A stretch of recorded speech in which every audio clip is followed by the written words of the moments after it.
this is Vijita Sharma and today I am going to explain you the topic named cytoskeleton, which is the topic of 11th class. So now let us understand. What's the meaning of cyto?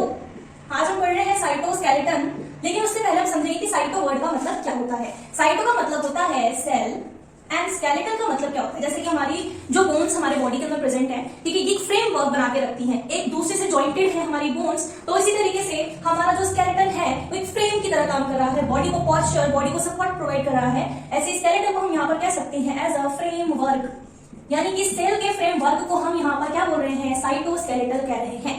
अब cytoskeleton की position जानते हैं कि cytoskeleton की position किस तरफ होती है सेल के अंदर। So suppose this is a hypothetical diagram of a cell और इसके अंदर है प्रोमिनेंट न्यूक्लियस। न्यूक्लियस के अराउंड हमारे बहुत सारे टाइप के क्या होते हैं, सेल ऑर्गेनल्स होते हैं, जैसे कि ईआर हो गया, देन आपके गोल्गी एपरेटस हो गए, देन आपके राइबोसोम्स हो गए, गोल्गी बॉडी राइबोसोम्स, ठीक है, माइटोकॉन्ड्रिया हो गए, प्लास्टिड्स हो गए हैं, अगर प्लांट सेल है तो प्लास्टिड है, अगर एनिमल सेल है तो उसके अंदर सेंट्रोसोम या सेंट्रियोल्स प्रेजेंट होंगे, ठीक है। लेकिन हम बात कर रहे हैं साइटोस्केलेटन, तो वो कहां होता है, ये एक फिलामेंटस प्रोटीनेशियस स्ट्रक्चर होते हैं, थ्रेड लाइक, जो कि सेल के अराउंड यानी कि साइटोप्लाज्म के अराउंड फैले होते हैं, पूरे साइटोप्लाज्म में ये प्रेजेंट होते हैं, thread like structure, filamentous like structure, ठीक है। इनका फंक्शन क्या होता है, इनका फंक्शन ये है कि maintenance of the cell shape, cell के शेप को मेंटेन करके रखना, मोटिलिटी प्रोवाइड करना। क्या क्या पढ़ा हमने इसके फंक्शन बच्चों, motility, second maintenance of cell shape, और थर्ड वन जो कि हमें पता है कि अगर ये नहीं होगा तो सेल जो है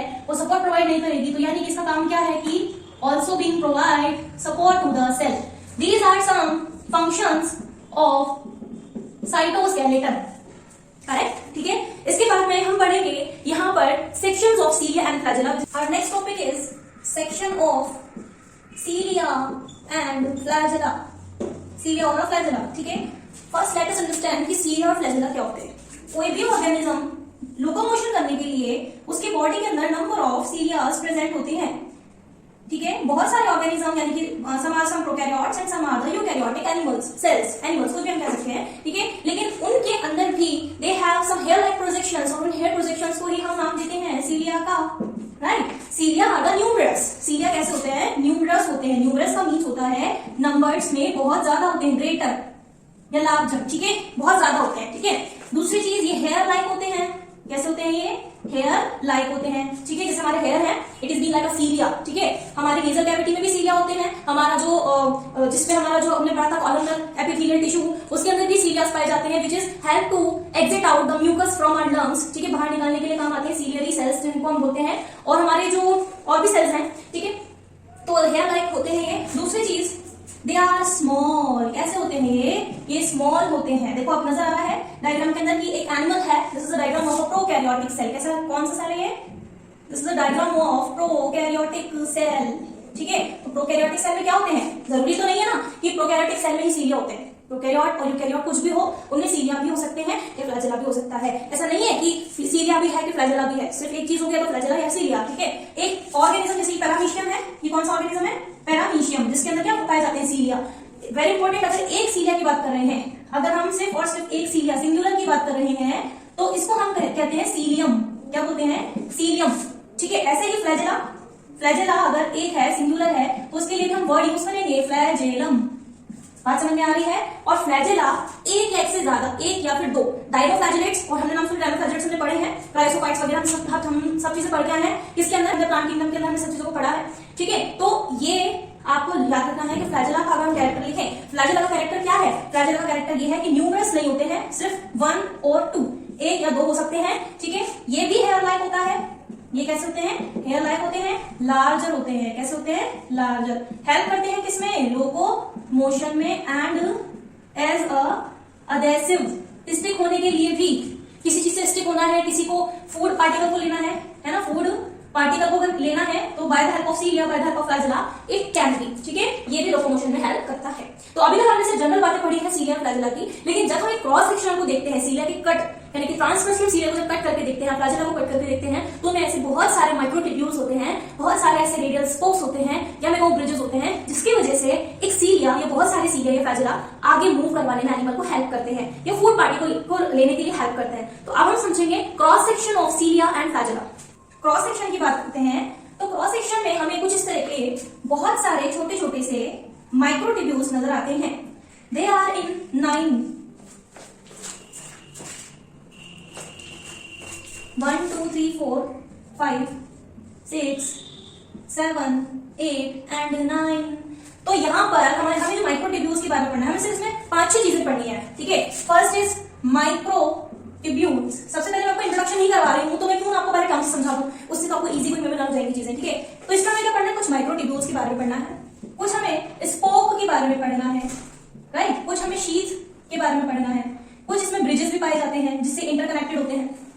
बस समझ में आ रही है, ठीक है। बस और कुछ हमें इसमें नहीं पढ़ना, सिर्फ हमें ये पता होना चाहिए कि एक सीरिया का जो स्ट्रक्चर्स, ठीक है। तो देखो कैसे ये कितने होते हैं, इस पूरे अरेंजमेंट को बोलते हैं 9+2 अरेंजमेंट। क्या बोलते हैं, 9+2 अरेंजमेंट हम इसे कहते हैं। क्यों कहते हैं, क्योंकि दे आर है 9। कैसे ये 9 इन नंबर्स, अगर पेयर से काउंट करेंगे तो कैसे है बच्चों, 1 2 3 4 5 6 7 8 9, कितने हैं ये, 9 है। लेकिन 2 क्यों लिखा है, क्योंकि यहाँ बीच में हमें 2 और माइक्रोट्यूब्यूल्स को फेस करना होता है। ये देखो मैं बनाती हूँ बड़ा सुंदर सा, 2 और हमें माइक्रोट्यूब्यूल्स को फेस करना है। तो अब बताओ कितने हुए, 1 2, तो 2 इसलिए हमने यहाँ पर लिखा है, मेंशन किया है, ठीक है। अगर आपसे ये क्वेश्चन पूछते हैं कि टोटल कितने माइक्रोट्यूब्यूल्स हैं, तो कितने हैं, 9 × 2 यानी कि 18 क्या है, माइक्रोट्यूब्यूल्स एक पर्टिकुलर सीलिया या फ्लैजेला के क्रॉस सेक्शन में प्रेजेंट होते हैं, ठीक है। नाउ लेट अस अंडरस्टैंड कि इस स्ट्रक्चर को हम कैसे समझें। ये स्ट्रक्चर जब हम माइक्रोस्कोप में देखते हैं by the help of electron microscope, तो हमें ऐसे छोटे छोटे से माइक्रोट्यूब्यूल्स ऐसे नजर आते हैं। हर एक स्पॉट के अंदर, हर एक सर्कल के अंदर हमें बहुत सारे ऐसे माइक्रोट्यूब्यूल्स नजर आते हैं। आ गई ये बात समझ में कि नहीं आ रही है, ठीक है। ऐसे बहुत सारे होते हैं, ठीक है। They are interconnected. ये क्या होते हैं, ऐसे मिले होते हैं, ऐसे ऐसे दे आर जॉइंटेड, ऐसे जॉइंटेड होते हैं। ये हो गए जॉइंट। ये जिस चीज से जॉइंट होते हैं इसको हमने क्या नाम लिया, एक ब्रिज होता है भाई जो जॉइंट करके रखता है। ब्रिज क्या काम कर रहा है, जैसे कि एक लिंक रोड है, एक रोड है, एक दूसरा रोड है। अब किसी को लंबा रास्ता नहीं अपनाना है, हम जो शॉर्टकट चले, तो शॉर्टकट के लिए ब्रिज या फिर हम कुछ ऐसा लिंक रोड ढूंढते हैं ना, जिसकी वजह से हम एक पाथवे से दूसरे पाथवे आ सके, ठीक है। तो इसीलिए ये जो काम हो रहा है एक ब्रिज के थ्रू हो रहा है ना। जो इंटरकनेक्शन बना हुआ है माइक्रोट्यूब्यूल्स का, ये एक ब्रिज के थ्रू बना हुआ है। इस ब्रिज को हम नाम देते हैं इंटर डबलेट ब्रिज। क्या बोलते हैं, inter doublet bridge. Doublet word क्यों आया, क्योंकि they are in double structure. जब हम सेंट्रियोल की बात करते हैं तो ये डबलेट नहीं होते हैं, सेंट्रियोल में सब 3 होते हैं, ट्रिपलेट होते हैं। सेंट्रियोल में सब कैसे होते हैं, ट्रिपलेट होते हैं। लेकिन इसके अंदर किसमें स्ट्रक्चर जिसका हम पढ़ रहे हैं सीलिया फ्लैजेला का, उसमें सिर्फ और सिर्फ 2 पेयर्स में माइक्रोट्यूब्यूल्स प्रेजेंट होते हैं। इतनी बात समझ में आई, ठीक है। तो एक ब्रिज है जो कि हर माइक्रोट्यूब्यूल को ऐसे क्या करके रखा है, ज्वाइन कर रखा है। अब बहुत इंपॉर्टेंट चीज, जब हम सेंटर में बात करते हैं तो सेंटर में भी क्या पाए जाते हैं, हमारे माइक्रोट्यूब्यूल्स पाए जाते हैं। तो सेंटर वाले माइक्रोट्यूब्यूल्स को बोलेंगे क्या, क्या बोलेंगे बताओ, सेंटर वाले माइक्रोट्यूब्यूल्स को हम सेंटर माइक्रोट्यूब्यूल ही तो कहेंगे ना। आ रही है बात समझ में, ठीक है।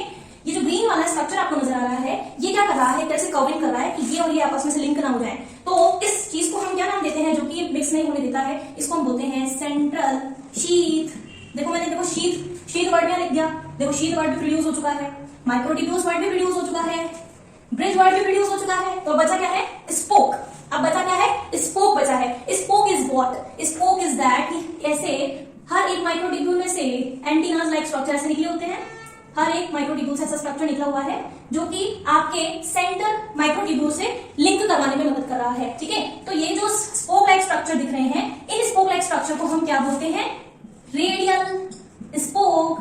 क्या बोलते हैं, रेडियल स्पोक। इतनी बात समझ में आई। देखो वापस से समझते हैं, बहुत ही सिंपल है। सेक्शन ऑफ सीलिया फ्लैजेला हम पढ़ रहे हैं, इसमें हमें कुल और सिर्फ 4 चीजें पढ़नी है, microtubule, spoke, sheath and bridge. हमने सब पढ़ लिया। ये जो स्ट्रक्चर नजर आ रहे हैं इस तरीके के स्ट्रक्चर, इनको हम क्या बोलते हैं, इनको हम बोलते हैं माइक्रोट्यूब्यूल्स। अब क्योंकि ये माइक्रोट्यूब्यूल्स जो है ये सब साइड में है, लेटरली है, तो लेटरल वर्ड का मतलब क्या होता है, देखो कहीं पर भी अगर आप लिखा हो देख लो कि लेटरल, ठीक है, या फिर आप कहीं लिखा देखो पेरीफेरल, तो इन सबका मतलब क्या है, इन सबका मतलब होता है साइड। क्या मतलब इसका, साइड, यानी कि साइड में। तो जितने भी आपको यहाँ पर माइक्रोट्यूब्यूल्स दिख रहे हैं, इन सभी माइक्रोट्यूब्यूल्स को हम क्या बोलते हैं, इन सभी माइक्रोट्यूब्यूल्स को हम बोलते हैं पेरीफेरल डबलेट माइक्रोट्यूब्यूल। सिंपल। देखा कितना आसान हो गया ना समझना कि हमने क्या क्या पढ़ा था अभी, ठीक है। वापस से रिकॉल कर लेते हैं। क्योंकि इतने कोई बड़े स्ट्रक्चर्स नहीं है, ये बहुत ही सिंपल सा डायग्राम हमने अभी पढ़ा है जिसके बारे में आपको बताया है। अगर यही स्ट्रक्चर हम सेंट्रियोल के अंदर पढ़ते हैं तो सेंट्रियोल में सब डबल की जगह सब ट्रिपलेट होते हैं माइक्रोट्यूब्यूल्स, और 2 यहाँ पर सेंटर में एब्सेंट होते हैं। तो उसमें कौन सा अरेंजमेंट होता है? उसमें होता है 9+0 अरेंजमेंट इन सेंट्रियोल। बात समझ में आई कि नहीं आई? It's very simple to understand. ठीक है, वापस समझते हैं। पूरे स्ट्रक्चर के अंदर माइक्रोट्यूब्यूल्स है, स्पोक है, शीट है और लास्ट में हमारा ब्रिज है। ब्रिज का काम है माइक्रोट्यूब्यूल्स को ज्वाइन करने का। तो एक ब्रिज ने दूसरे ब्रिज, एक जगह ने दूसरी जगह को लिंक कर रखा है, तो किसके थ्रू? एक ब्रिज के थ्रू, जिसका नाम है इंटरडक्टेड ब्रिज। ठीक है, यहाँ पर एंटीना लाइक स्ट्रक्चर जुड़े हुए हैं हर एक माइक्रोट्यूब्यूल से, जो कि आपके सेंटर वाले माइक्रोट्यूब्यूल से अल्टीमेटली लिंक होना चाहते हैं या हो रहे हैं। तो उनको हम क्या बोलेंगे? उनको हम बोलेंगे स्पोक। कौन से स्पोक बोलेंगे? Radial spoke. ठीक है, सेंटर में भी माइक्रोट्यूब्यूल्स है, तो सेंटर में माइक्रोट्यूब्यूल्स है तो सेंट्रल माइक्रोट्यूब्यूल्स। ठीक है, यहाँ पर जो ग्रीन लाइट स्ट्रक्चर नजर आ रहा है, जो कि इस वाले माइक्रोट्यूब्यूल को इस वाले माइक्रोट्यूब्यूल से नहीं मिक्स होने दे रहा है, इसको हम बोलते हैं सेंट्रल शीथ। और लास्ट में जितने भी यहाँ पर माइक्रोट्यूब्यूल्स हैं साइड में, लेटरल साइड पर, उन सबको बोलते हैं पेरिफेरल डबलेट माइक्रोट्यूब्यूल्स। ठीक है बच्चों, अगर आप लोगों को वीडियो अच्छी लगी हो तो keep like, support. Thank you so much.